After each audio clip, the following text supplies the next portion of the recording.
রাত নামলেই ভারতের কাঁপাকাঁপি শুরু হয়ে যাচ্ছে।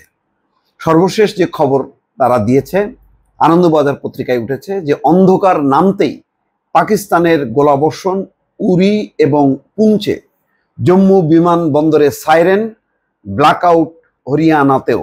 দর্শক বুঝতেই পারছেন যে ভারতের ওই জম্মু কাশ্মীর ওই অঞ্চলটা রীতিমতো থরেকম্প অবস্থা। গতকাল এরকম একই অবস্থা। তারা বলেছে 400 থেকে 500 ড্রোন হামলা করেছে, সেগুলো অনেকটাই বিধ্বস্ত করেছে। এবং কাশ্মীরের মুখ্যমন্ত্রী বলছে যে পরিস্থিতি খুবই খারাপ, 3টি শহর তছনছ, অনেক হতাহত হয়েছে। তিনি হাসপাতালে যে সেসব দেখে এসছেন। কিছুক্ষণ আগে আনন্দবাজার যে খবর দিয়েছে তাতে বলা হচ্ছে সন্ধ্যা হতেই আবার গোলাবর্ষণ শুরু করলো পাকিস্তান, আবার ব্ল্যাকআউট হলো জম্মু কাশ্মীরের বিস্তীর্ণ অঞ্চল। শুক্রবার সন্ধ্যায় 2টি বিস্ফোরণের শব্দ শোনা গিয়েছে, একাধিক সংবাদ মাধ্যম সূত্রের খবর। ইতিমধ্যে উরি, কাপওয়াড়া এবং পুঞ্জে উত্তেজনার পরিস্থিতি তৈরি হয়েছে। জম্মুতে বাজছে সাইরেন, শুক্রবার সন্ধ্যা থেকে অম্বলাতেও ব্ল্যাকআউট, অর্থাৎ একেবারে বিদ্যুৎ বিচ্ছিন্ন। অন্যদিকে দেশের 24টি বিমানবন্দর আগামী 15ই মে পর্যন্ত বন্ধ থাকবে বলে জানিয়েছে কেন্দ্র। তার মানে আরো এক্সটেনশন করে দিল বিমানবন্দরের বন্ধের। এবং বলা হচ্ছে যে দিল্লিতেও বহু ফ্লাইট বাতিল করা হয়েছে, একমাত্র আন্তর্জাতিক বিমানবন্দর সেটিকে তারা রক্ষা করার চেষ্টা করছে। শুক্রবার সন্ধ্যাতেই তাদের ফরেন সেক্রেটারি বিক্রম মিশ্রি জানিয়েছেন বৃহস্পতিবার ভারতের বিভিন্ন স্থানে আক্রমণ করেছে পাকিস্তান সেনাবাহিনী। তাদের লক্ষ্য ছিল ভারতের সেনাঘাঁটি থেকে বসতি, অর্থাৎ সেনাঘাঁটি বসতি কোনো কিছুই বাদ যাচ্ছে না, যার প্রেক্ষিতে উপযুক্ত জবাব দিয়েছে ভারতীয় সেনা। তবে সন্ধ্যা হতেই আবার উত্তেজনার পরিস্থিতি তৈরি হয়েছে।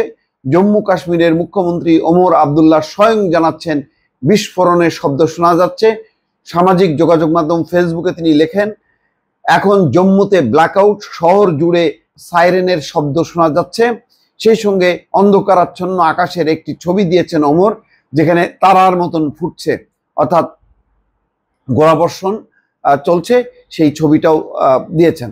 সমাজ মাধ্যমে জম্মু কাশ্মীরের মুখ্যমন্ত্রী লেখেন, সকলের কাছে আমার একান্ত অনুরোধ, রাস্তায় বেরোবেন না, আপাতত আগামী কয়েক ঘন্টার জন্য বাড়ি অথবা কাছাকাছি নিরাপদ কোনো জায়গায় থাকুন, আর কোনো রকম গুজবে কান দেবেন না, আমরা সকলে একই পরিস্থিতির মধ্যে যাচ্ছি।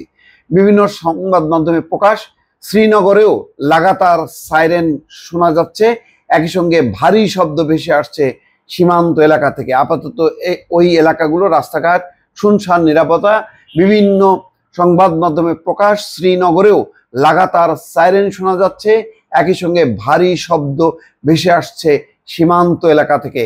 জম্মু, সাম্বা, পাঠানকোট থেকে পাঞ্জাবের ফিরোজাবাদের আকাশে ড্রোন দেখা গিয়েছে রাতে।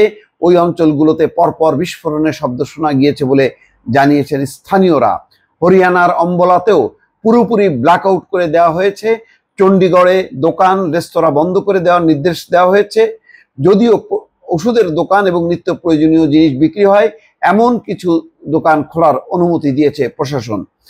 পুলিশ জানিয়েছে এই নির্দেশ শুক্রবার পর্যন্ত জারি থাকবে, পরে পরিস্থিতি দেখে পরবর্তী নির্দেশ দেওয়া হবে। দর্শক বুঝতেই পারছেন, পুরো বর্ণনাতে যদিও তারা অনেক রেখে ঢেকে পরিস্থিতি বর্ণনা করছে, কিন্তু এইসব বর্ণনাতেও ফুটে উঠেছে যে ভারতের ওই অংশ, যে অংশ জম্মু কাশ্মীরের লাগোয়া অংশগুলোতে একটি ভয়াবহ পরিস্থিতি।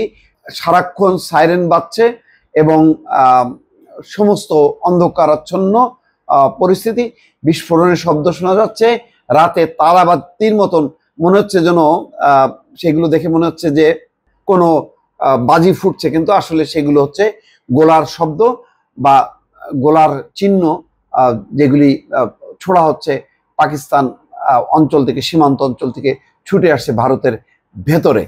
কত ক্ষয়ক্ষতি হয়েছে, কি পরিস্থিতি হয়েছে, দর্শক এখনো পর্যন্ত ভারত প্রকাশ করছে না।